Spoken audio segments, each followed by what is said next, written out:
You're listening to The Luxury Item, the podcast on the business of luxury and the people and companies that are shaping the future of the luxury industry. Here's your host, Scott Kerr. The Plaza Hotel has been a New York City icon for over 100 years. Through its longevity, the Plaza has achieved near-mythical status, immortalized by F. Scott Fitzgerald's The Great Gatsby, Neil Simon's Plaza Suite, Hitchcock's North by Northwest, and of course, Home Alone 2. You're just as likely to spot well-heeled visitors in the lobby as you are to bump into shopping bag-toting Upper East Siders stopping in for afternoon tea or a drink at the iconic Palm Court. The Plaza as we know it today has changed hands a few times in the nearly 120 years it's been open, passing from the original operating company to owners like Conrad Hilton, Westin Hotels and Resorts, and for a time Donald Trump. Since 2005, it's been managed by Fairmont Hotels and Resorts, meaning the hotel's reputation for outstanding service has even more backing behind it. My guest on the luxury item is Sam Ioannidis, Managing Director of the Plaza Hotel in New York. Sam brings over 3 decades of global experience in luxury hospitality, having built a distinguished career with Four Seasons Hotels and Resorts across the United States, Europe, and the Middle East. Sam joined as Managing Director of the Plaza last year and has since led the iconic property through a series of strategic initiatives contributing to improved performance, brand positioning, and overall financial success. Welcome to the luxury item, Sam. Thank you, Scott. Good morning, and happy to be with you today. Same here. I'm so thrilled to have you on. You know, the Plaza's always been a place where people know it, people want to go there. It's the ultimate global calling card. It really speaks to the history of wealth in New York, the history of celebrity in New York. It's also one of New York's most beautiful buildings and most recognizable. To you, like, what makes the Plaza Hotel so unique in the world of luxury hospitality? It's, as you said, Scott, it's a very, very special place, and we're so intertwined with what is New York and what makes New York special. And the Plaza has always done that, since 1907 when the building, opened up, and Vanderbilt was the first registered guest, which I still have his ticket on my wall here. It just brings in so many memories. As even prior to me coming to the Plaza, everywhere around the globe that I would travel, people talk about New York. And somehow the Plaza name comes up to it, whether they got married here or they had a special occasion or they came for tea or they had, champagne in the champagne bar. There's always a memory that is striking that I don't believe any other property that I've ever known of has this much of a legacy. So the memories that people have had, and also as guests walk in with all of the plethora of movies that we filmed and from Home Alone, which is quite famous, and we've done a package for, and we continue to create those memories.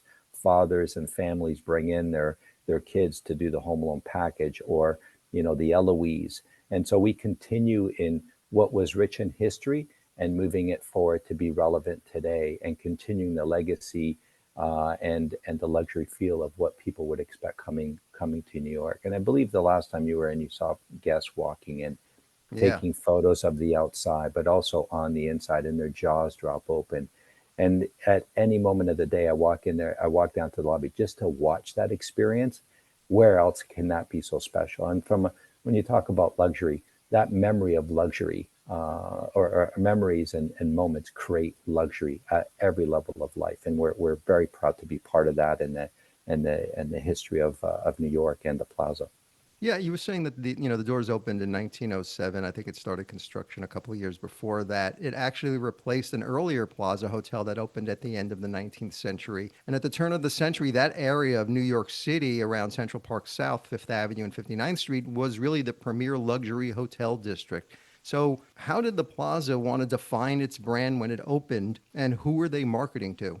Yeah, it's from a global sense, and from the point where from the time it opened, as you said, it opened and closed and was redone a few times. And it started creating its own history. We were the first hotel that had taxis in front of the hotel. We were the first hotel that had independent bathrooms, which was a very luxurious thing, which today we wouldn't even think twice about. But back in the day, to have, everybody was sharing bathrooms, not at the Plaza. So there was a lot of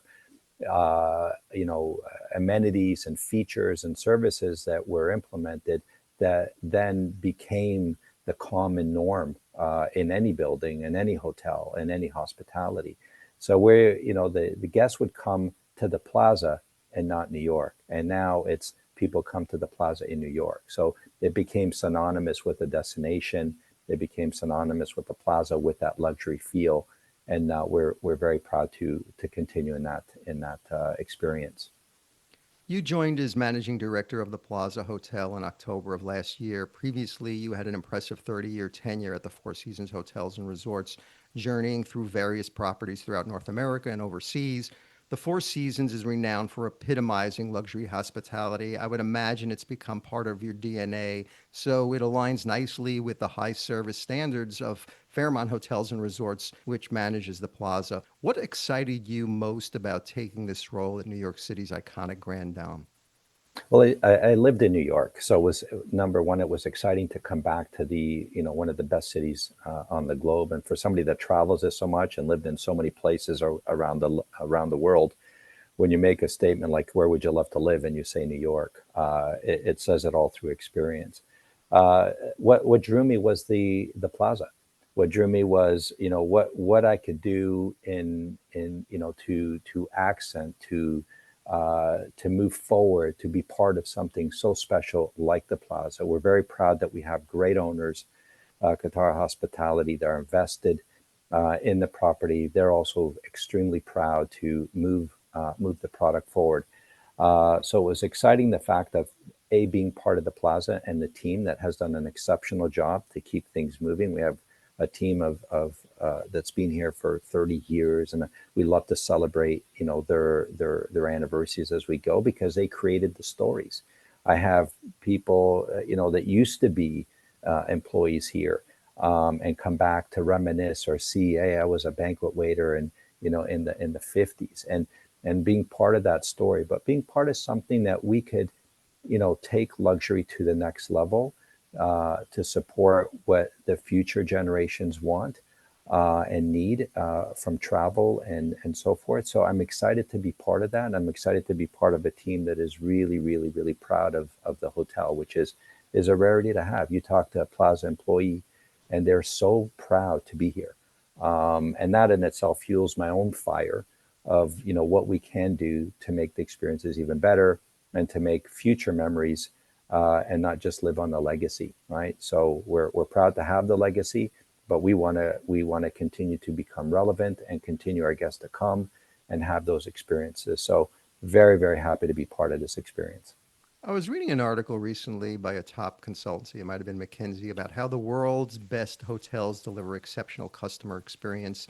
They quote a GM of a luxury hotel who said, "Our facility is our stage and guests are paying for a performance." Do you agree with that? Very much so. Throughout my experiences in life, no matter where you are and what you read, guests very rarely, write about or discuss the physical element of a property, globally.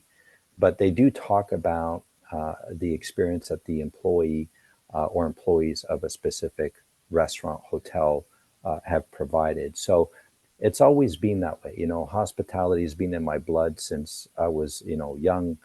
Being Greek, hospitality is it's part of our DNA. Yeah. And we have a special word for that in Greece, philotimo, and here we bring that to the stage. You come to a place that we're part of the ambiance, we're part of that experience, we're part of the reason why that special happens. We're very proud that we have a historic, iconic hotel that has a tremendous amount of history. We have more baccarat crystal chandeliers than any other place in New York, but nobody talks about that. But they talk about the experiences. They talk about who served them, how they served them, how they made them feel special. So we are part of that, and I think that's that we always strive every day to make special happen. So we continue in that. What's your approach to keeping the Plaza Hotel relevant and forward thinking?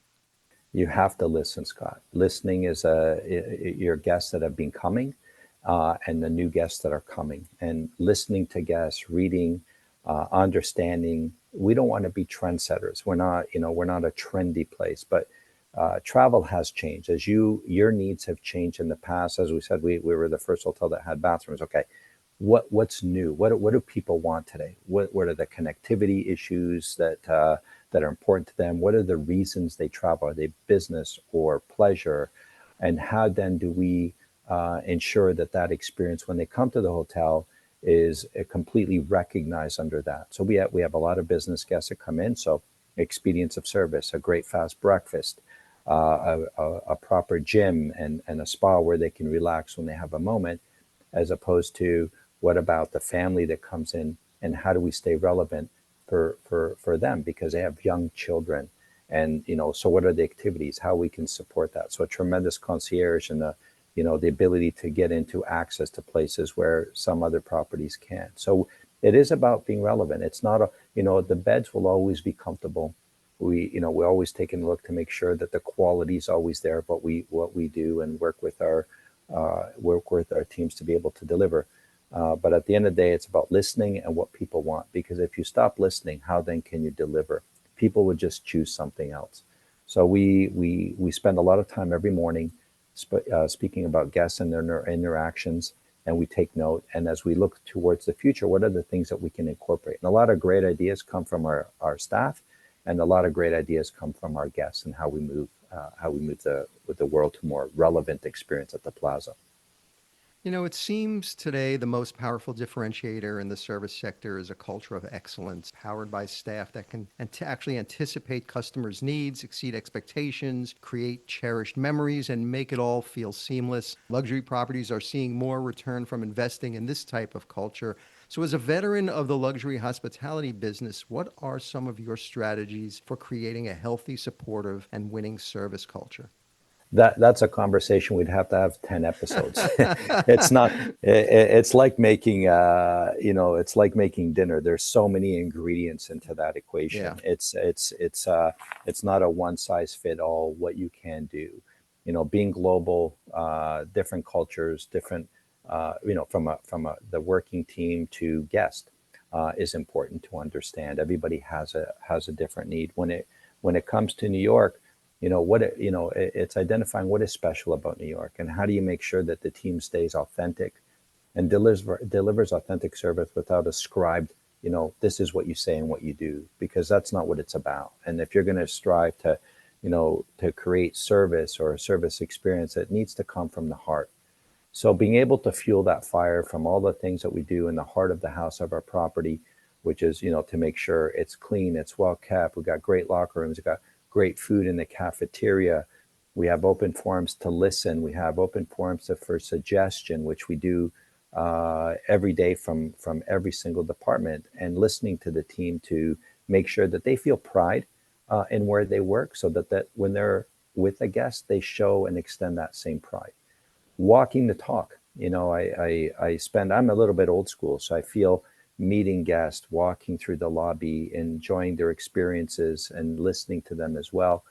So the team sees that the leadership does the same thing, and that also inspires them. So it's a very long answer to all the things that you need to do to make sure that the experience that the team has is second to none, because they're the ones that go on then to create the experiences for the guest.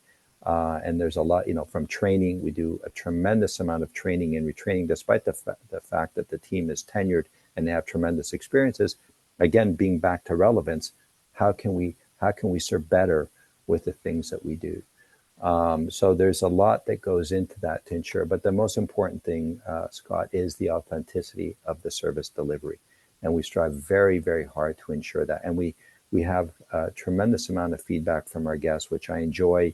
And I recognize our staff by writing back, where guests come in, make a comment about the, Joe the bellman and, Paul at the door and so forth. And we recognize it back. And I always tell them, listen, imagine that the life of these individuals that are CEOs, they run their companies, they have a tremendous amount of wealth and travel, and they stop for a minute to make a comment and write about you and write to me or the hotel, Joe made my day.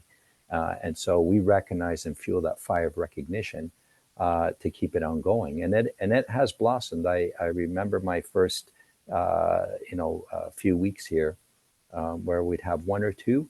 And now we're having 15 to 20 a day because we fuel that fire of inspiration and the feedback from the guest and recognition and striving for authenticity. So when you have regular meetings with your staff, which I'm assuming you do, whether it's every day or every week, what are the ways that you get feedback from them, get ideas from them that you turn into a new way of thinking about things that had been done in the past? Are they enthusiastic to share those things? I mean, how do you get those ideas from them? Well, they're super excited. We talk about legacy and how important it is for some of the programs that are so important to the hotel and each of the areas, whether it be guests coming in for tea, which is one of our most popular experiences here. Well, how can we make tea better?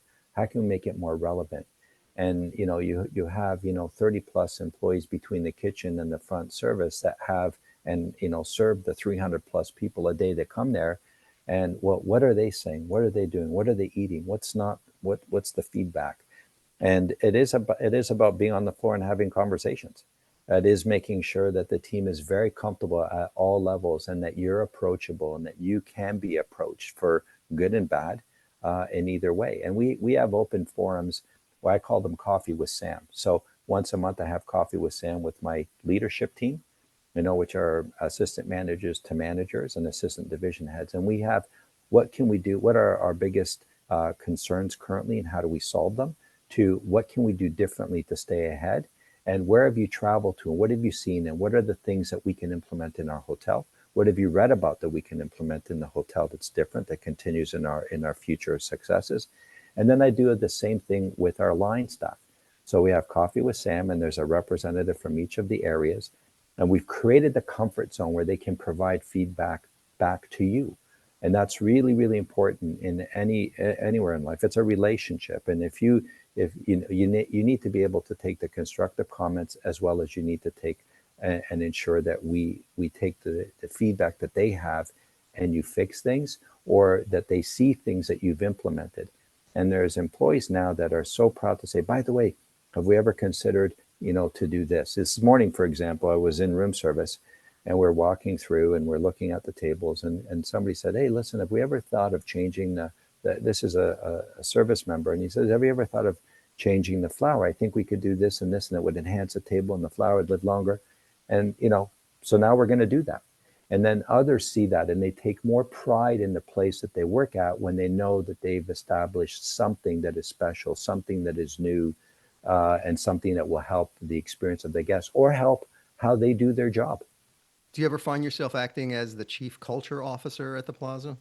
Oh, you have to. My position has changed drastically from the years of what general managers used to do, managing directors, what they used to do. I think in every career, in everybody's business today, we're very different. You have to be a mom, you have to be a dad, you have to be a therapist. Right. You have to be. You wear many, many hats. Depending on your audience. We deal with our owners and our asset teams, and it's there. But I do believe the common thread is authenticity, and the common thread is being open, and the common thread is take information and deal with it and do something with it so that things may be able to be improved, whether it be from a relationship side or service delivery or product.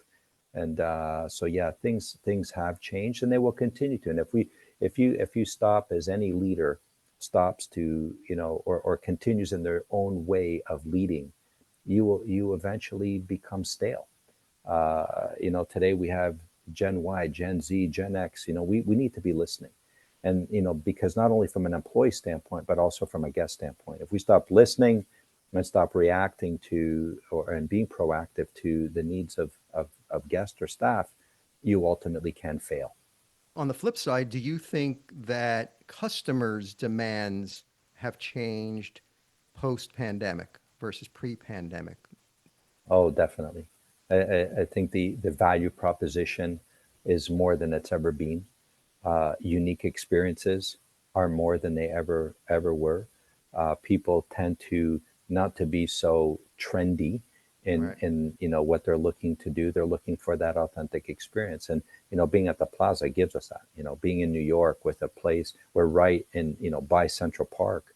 We're right on the best shopping globally, right off of Fifth Avenue. And so being part of all the history, all the emotion, all of the excitement of one of the best cities on the globe, it gives us a lot of opportunity to ensure that it is special, that it is special for sure. The Plaza Hotel has been updated in recent years. It underwent a significant $450 million renovation that lasted over 3 years. What have been some of the more notable renovations and enhancements at the Plaza? Well, it's gone through so many transformations, Scott. Yeah. It's like our own bodies going to the gym. It's we gain weight and lose weight quickly. With the Plaza, there's an element where it's so special. It's one of the most photographed buildings, globally. It's been a statement for New York. When you see literature from any sort, and it's New York, you see a picture of the Plaza. You see the Statue of Liberty, you see the Plaza, and we're very proud to be part of that. And it's important that we continue in that. And so whatever we're looking at as we move forward is how do we celebrate the architecture? How do we celebrate the history of the property as we move forward? And we are, in plans of how do we accentuate what the Plaza was known for, and how do we move that forward for the future? So celebrating from, not only the architecture, but what are the new services that we would need to be doing, for the future to address the future travelers that are there. But there's been, again, having owners that put a lot of pride in this hotel and money to be able to drive that. Speaks to the relationship of how we're able to drive the service and experience and making them proud as well. But there's been a lot that we even currently do. We spend a lot of time. I walk with my team 3 times a week to guest rooms and checking underneath the beds, and the engineers there, housekeeping is there, and how do we keep the product, tremendously clean and pristine. Because, as we all get older, we need a little bit more makeup and a little bit more lipstick, to move on. And so the guests deservedly have to have a clean, exceptional product. And we are what we are. We celebrate that, but we have a good team that keeps that up. Going on the inside of the Plaza, the iconic Palm Court was relaunched in 2014, and you had a new culinary director take over, and the afternoon tea was reintroduced at the Palm Court, which was really a main draw for tourists and New Yorkers alike. Of course, it has a special child-friendly Eloise-themed menu for afternoon tea in honor of the hotel's literary heroine, Eloise. What significance does the Palm Court have as a cultural touchstone of New York City's hospitality, history, and high society? Oh, it is a special room. You just walk through the lobby when you walk in, and again, guests are aghast at what they see. Their mouths open up and they're taking pictures, and then the next step is they walk into the area of the Palm Court, and it's even furthermore exasperated with more pictures and more of a view, and it really resonates with the elegance of what the Plaza was and what it is today. It is an area where, yes, we've done recently refurbished, carpets and so forth, but keeping in the theme, celebrating what it is, as opposed to masking what it's not. So we're very proud of that, and it still is one of our most successful experiences there, where guests come and you have mom with daughters, the moms that came here before, and now they're bringing their daughters, and the daughters bring, you got 3 generations sitting at a table having tea. We've challenged our culinary and service team to add value to that experience and make it even furthermore a balance between service and product. So we're very, very proud of, being able to deliver. And we're always thinking of how much more we can make it special. And you don't necessarily need to have tea. Yes, the Eloise experience is there. The family experience, and little girls get dressed up with their moms, and it's really, really a special moment. And the experiences that come back to us are stories and talking about the staff and how they made it special. But it is also, you've got the bar in the center, and you have a lot of guests that come in, either tourists or locals, and just have a drink and watch and look at this beautifully, the ceiling and the architecture and the history in there. And very, very few, if not any, properties within, North America have that magic. So it is a special room. And we continue to work hard to make it even more special, not rest on our laurels with the delivery of both the food and the service in in the Palm Court. And another iconic dining destination inside the plaza is the Oak Room, which originally opened its doors in 1907. It's no longer open to the public as a restaurant or bar. It closed its doors in 2011, and the space has been repurposed primarily for private events. The Oak Yes. Room is a cherished part of the plaza's heritage and its original design elements and murals preserved for event guests. Are there plans to open the Oak Room and the Oak Bar to the general public anytime soon? Scott, I love going into the Oak Room and just sitting on the banquette and absorbing the feel, and wondering who sat here and when, Right. because this is where big business came, deals were made for the city, and it continues to have that powerful feeling. We're very fortunate that we do a lot of events with CPS in this area, and we have a lot of weddings from celebrities and the alike. We recently did the 50-year anniversary for Saturday Night Live, so we have a Mm-hmm. lot of very high profile guests that are all enjoying the space and what it has to offer, because it is magical. But yes, we have we're considering at this point of how do we bring that back and make it part of the community and part of the hotel, so as well that our hotel residents that live here can have another place to enjoy, to add value to the plaza, and add another, bring back it a little bit more relevant than it was, right? Where we wouldn't change, we would celebrate the architecture, but how do we make it a place that today you want to go to a great bar? So yes, we have aspirations to do that. So stay tuned.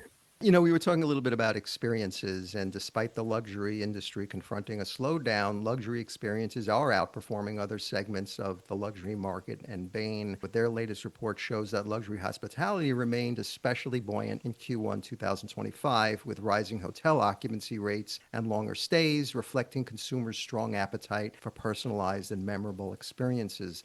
The shift to prioritizing experiences over goods and seeking these unique, personalized, and emotionally resonant offerings is getting stronger and stronger. Is the plaza providing more curated experience to its guests to meet those demands?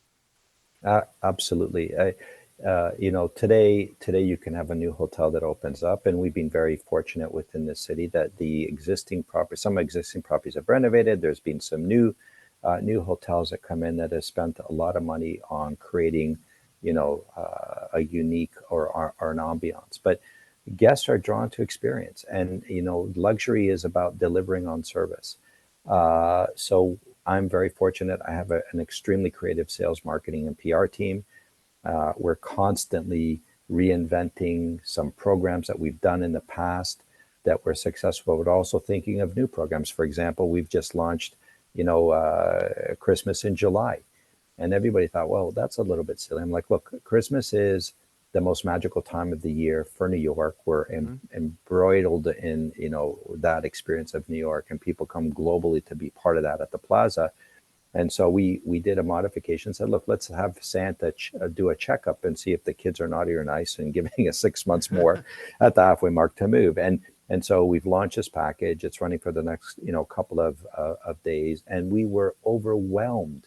We've decorated the lobby. We have, dancers, the Christmas dancers, the Serafinas. We have Santa here doing story time, and we're doing ice cream in the afternoon. So it is about, yes, how can you curate? How can you make it more special? We see the Eloise prints. We just did an Eloise, pop-up with celebrating the 70th anniversary of Eloise. So we did a whole bunch of special things with that respect. But we spend a considerable amount of time, challenging ourselves. We just had a meeting yesterday about how can we make the amenity program different and much more unique for our guests coming in. People are away from, they're more healthy. Do we need to continue to do something with chocolate? How can we make it more New York? We're by the Hudson. We're surrounded today by peaches and cherries, which are in season. How do we incorporate that as being part of that?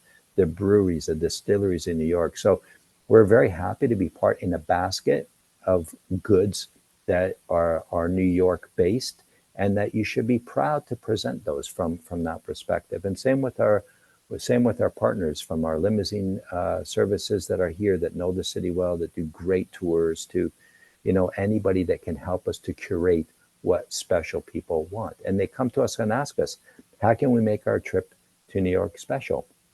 And that's where we light up. That's where we light up. And we will continue to light up and be ahead of most as we go forward. What role does social media play in getting all that information out there to draw people into the plaza? Oh, it's today that's what all people read. Especially the newer or younger generation. They're Right. constantly on TikTok. They're constantly on YouTube. They're constantly on Instagram and Facebook and the such. And where to go, where have people gone? So it's important for us again as we're very tactful and careful of what we put out. Because you have to tell a story, Scott. You Right. can't just every day put, here's my new drink. You start to bore guests. Luxury is about access. Luxury is about providing a unique experience, but it also should be a story that has a continuation. So we're very careful as we curate programs of how do we put that on our social media channels so that it creates that emotional draw that you'd love to be part of it, but it draws back also into what the plaza is. So Christmas at the Plaza, when we're putting on social media, talks and feels about Christmas at the Plaza. It's, yes, it's a pop-up that we're doing and, a program that we're doing for the moment, but it needs to talk, volumes for what is our brand and what is our feeling as a more, as a bigger picture, as opposed to just, let's put out the new drink. Let's take a picture of the burger. Let's take, it needs to be very much embroidered into your story and your storytelling. Speaking of that, hotel brands like Fairmont Hotels and Resorts are actively targeting this new wave of young, affluent, experience-seeking travelers who will account for 83% of hotel guests by 2030.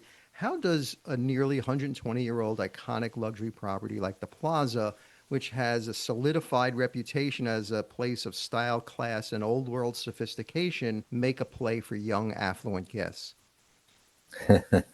that's the secret sauce. But it's going back to what we spoke earlier. It's about being relevant, and we're very pleased that with the Fairmont, with the new campaigns that are being brought up, speak about that and speak about the story. So we're able to participate and be part of that and capture the essence of youth, energy, vitality, making special happen that people are wanting and wanting to experience. So it's easy to kind of use the leverage of the brand to be able to do that. So, but it is about, again, it goes back to listening.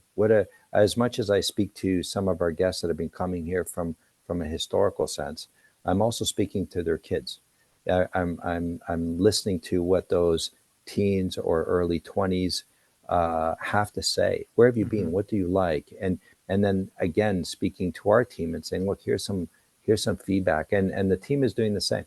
We're gathering information of what does that younger generation want, because that's who we need to appeal to. So whether it's through social media, through the programs that we do, or how have we enhanced the program, and what's that story behind that, so they can say, look, I want to go there. Because there is a balance to there's so much more experience through the social media platforms. If you recall, perhaps you're younger, but we have these phones now that are popping up and they're reading everything and experiences are there. So how do we make sure that we're relevant and that story makes sense for them and it appeals to them? So, Sam, my final question is the luxury item question, which I ask all my guests. So if you were stranded on a deserted island and you could only have one single luxury item with you on that island, what would that luxury item be? It can't be any form of air or water transportation to get you off that island or Yeah. anything that requires mobile service. So you can call somebody to get you off that island. It's just you on this lonely island by yourself, nobody else, no boats or people anywhere in sight, just miles and miles and miles of ocean. What would that one single luxury item you would like to have with you? That's the hardest question I've ever been asked. um, because luxury to me is time, and giving people back time today is really, really key. But if I'm on an island, I have all the time in the world. So along with that, I would bring somebody along with me that is the love of my life, that I can share our memories and our stories and have the companionship. So I would bring her along with me as my luxury item. So, Andrea, if you're listening, we're going to be deserted on an island for the next little while. We're not going to be shipping you off to a deserted island anytime soon to test that out. But Sam Ioannidis, Managing Director of the Plaza Hotel in New York, thank you so much for joining me on The Luxury Item. Thank you very much, Scott. Look forward to seeing you at the Plaza very soon.